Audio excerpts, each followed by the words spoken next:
Olá pessoal, tudo bem com vocês? Aqui é o professor Roberto. Na aula de hoje vamos estudar a modelagem de sistemas elétricos e eletromecânicos.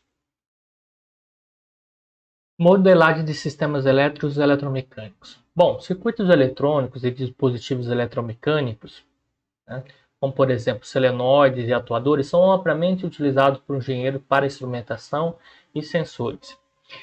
Pessoal, qual que é a ideia aqui? A gente vai estudar, né, os circuitos elétricos, né, resistor, capacitor, indutor, amplificador operacional, fontes, etc., de forma que a gente consiga, né, fazer essa integração junto com os sistemas mecânicos, porque a gente já estudou a modelagem. Tá?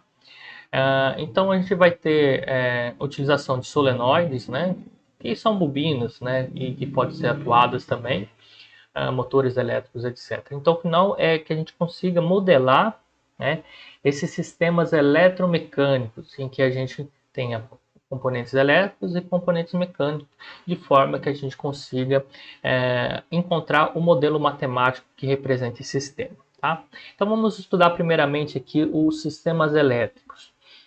Define-se brevemente as propriedades dos elementos de circuitos elétricos e são desenvolvidos modelos matemáticos para sistemas elétricos. Elementos elétricos podem ser agrupados em duas categorias: elementos passivos, elementos que não podem introduzir energia em um sistema. Elementos passivos só podem armazenar ou dissipar energia. Elementos passivos incluem resistores, capacitores e indutores. Tá? Então, esses são elementos que são passivos. Né? Resistores vão dissipar energia, capacitor vai e indutor vão armazenar energia. Tá?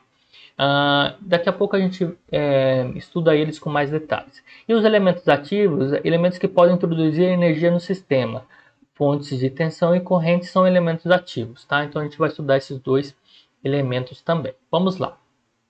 Bom, o primeiro elemento passivo aí, né, lei de elementos elétricos, resistor, né? Então resistores, né, a gente representa geralmente pela letra R, né, a, que é um resistor R1, resistor R2, etc., impedem o fluxo de corrente e dissipam energia elétrica convertendo-a em calor, análogo aos elementos de atrito, tá? A gente vai perceber, pessoal, uma analogia sempre entre os sistemas, tá? Então aqui ele já traz que o resistor é análogo ao elemento de atrito, tá? Então ele vai dissipar a energia, né? Lá a gente dissipava a energia mecânica, tinha uma dissipação de energia, uma perca de energia, né? Devido ao atrito. Muito bem. Então aqui a gente tem a representação, né, do nosso resistor, tá?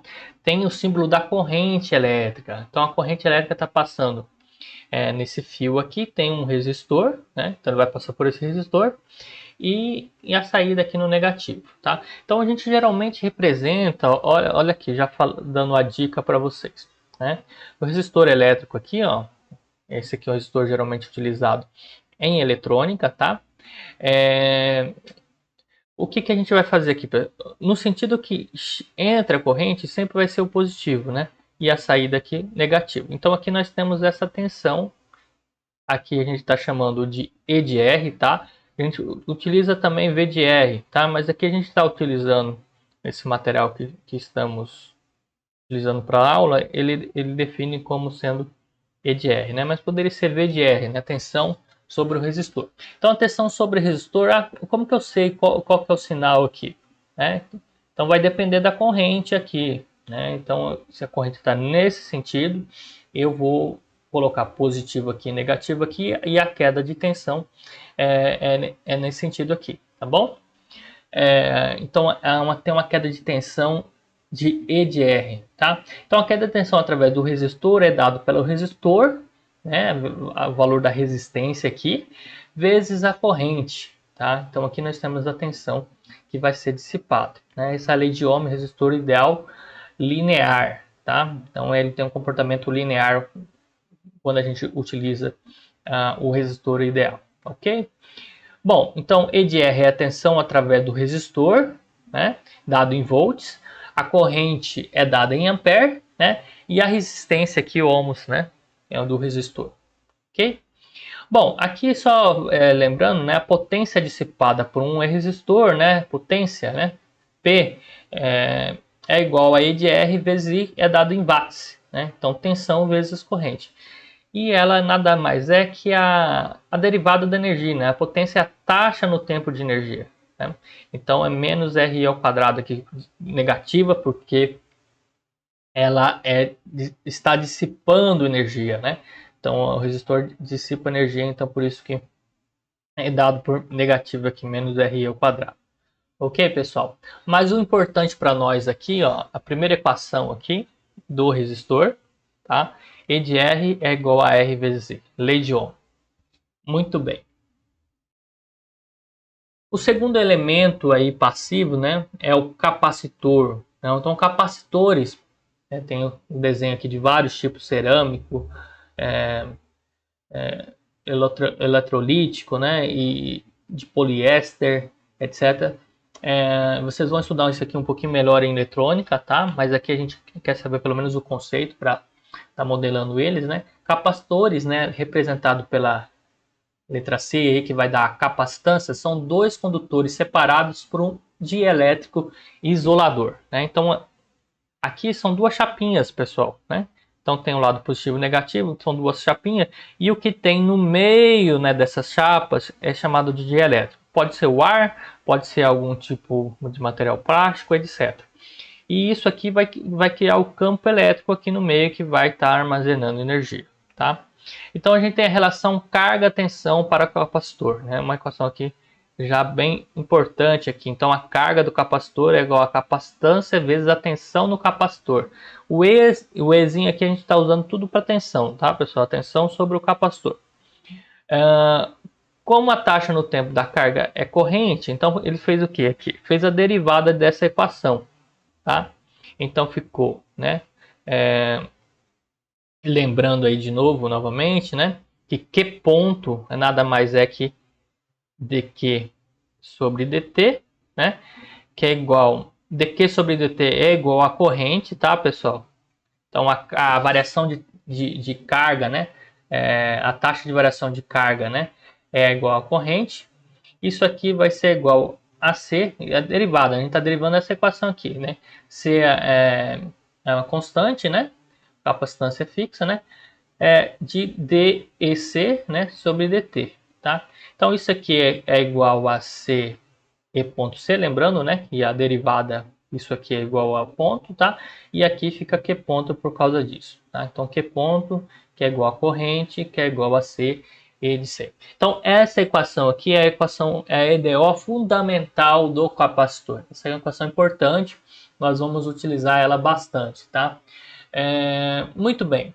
E a queda de tensão através do capacitor, né? A queda de tensão sobre o capacitor. Então, o que ele fez aqui foi justamente a integral, né, dessa equação aqui, ó, né, I igual a C de C dt, né? Então, corrente é igual a C de C dt. Então, fazendo a integral desse termo aqui, né, passando o dt para cá, fica I dt, né, é igual a C de C, né? Então ele fez aqui a integral, né, de 0 a t. A gente pode fazer aqui também. Então, resolvendo esse lado primeiro aqui, né? C é igual a integral de 0 a tt, tá? De dEc, né? Que é igual a integral de 0 a t de I dt, correto? Isso aqui, né? Então vou passar o C para cá, tá? Se eu passar o C para cá, vai ficar igual a 1 sobre C, né? Tem que apagar aqui o C, tá? E esse termo aqui, que é a integral de 0 a t de d de c, vai ficar igual, né?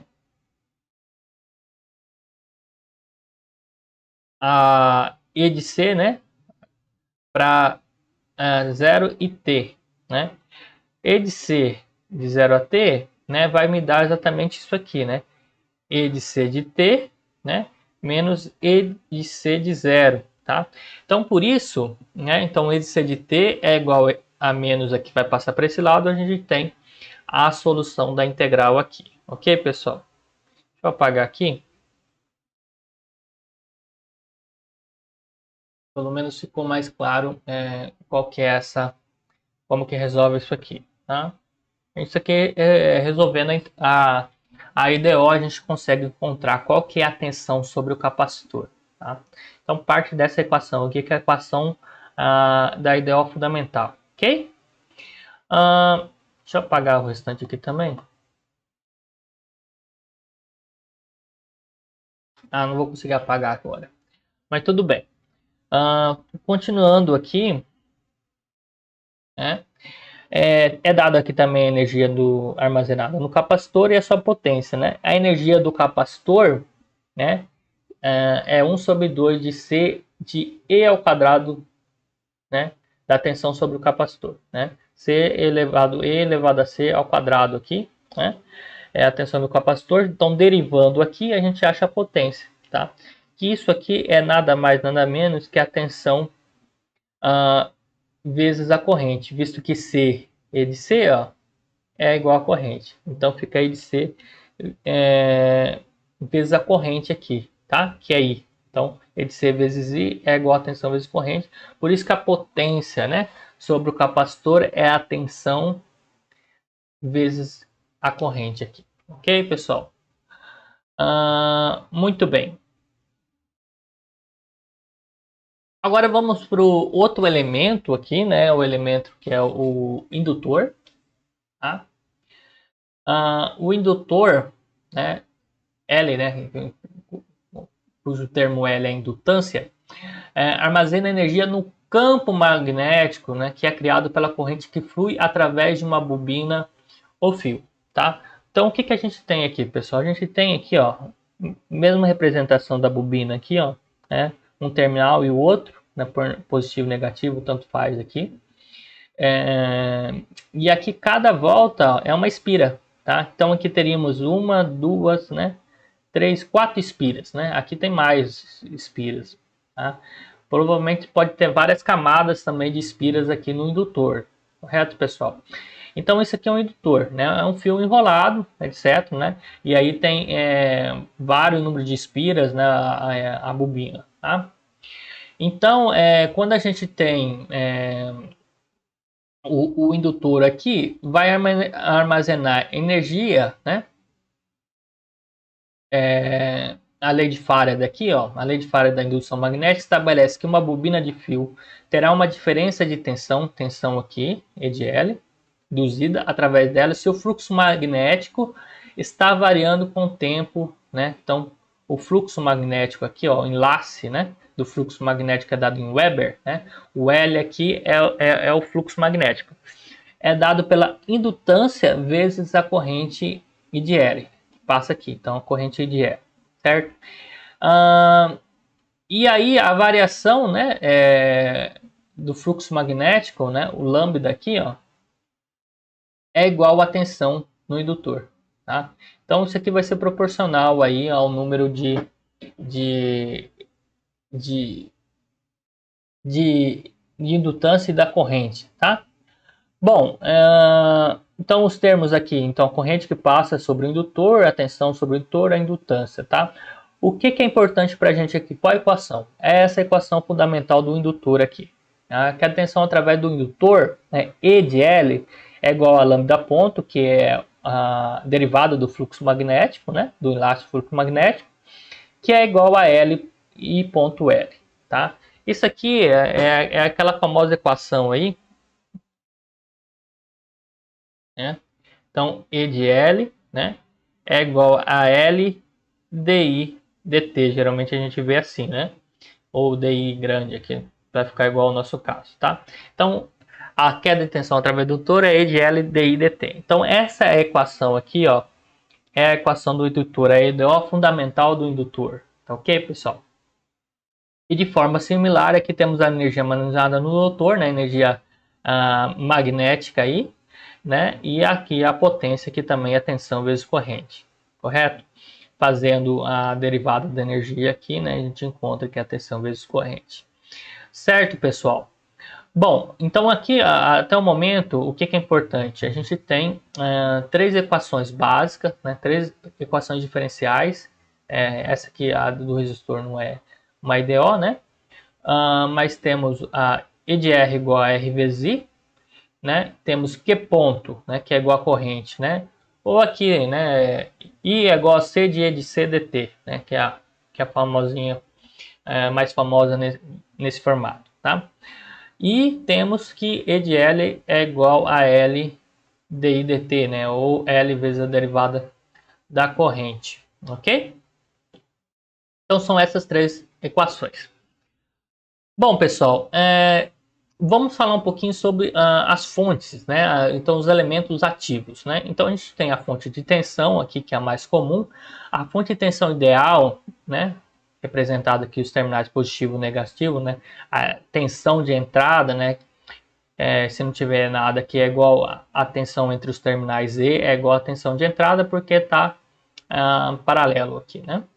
A fonte de tensão ideal fornece ao circuito a tensão de entrada e de entrada especificada, independentemente da quantidade de corrente que está sendo extraída a partir dela. Então aqui pode ter vários, como ela é a fonte de tensão ideal, você pode ter um nível de corrente aqui ilimitado, né? O que não acontece com a nossa fonte de tensão que a gente tem no laboratório, tá? Então a fonte de tensão vai fornecer 5 amperes, 4 amperes, 2 amperes, né? A gente tem que ficar atento. É a mesma coisa da fonte de tensão do nosso celular, tá? Que vai carregar. Essa aqui é uma fonte de tensão de 500 miliamperes, né? Não, é de 1 ampere, né? Por isso que quanto mais se a tensão fixa, né? A gente aumenta a corrente, maior vai ser a potência, né? Então mais rápido, com uma potência maior, e se o celular suportar, por exemplo, a gente vai poder carregar mais rápido, né? Fonte de tensão DC contínua aqui. Essa não é a fonte de tensão alternada, tá, pessoal? É a fonte fonte de corrente contínua, ok? Então a fonte de corrente ideal fornece ao circuito, né? Agora a gente falando da fonte de corrente, então vai fornecer corrente aqui de entrada. Ao circuito a corrente de entrada e de entrada, independentemente da quantidade de tensão que pode ser necessária. Então aqui sempre vai ter essa corrente aqui, né? Essa corrente de entrada. O símbolo da seta na fonte indica a conversão positiva para o fluxo de corrente. Certo, pessoal? Então, esses aqui são os elementos ativos. Muito bem. A gente continua, então, no próximo vídeo, pessoal.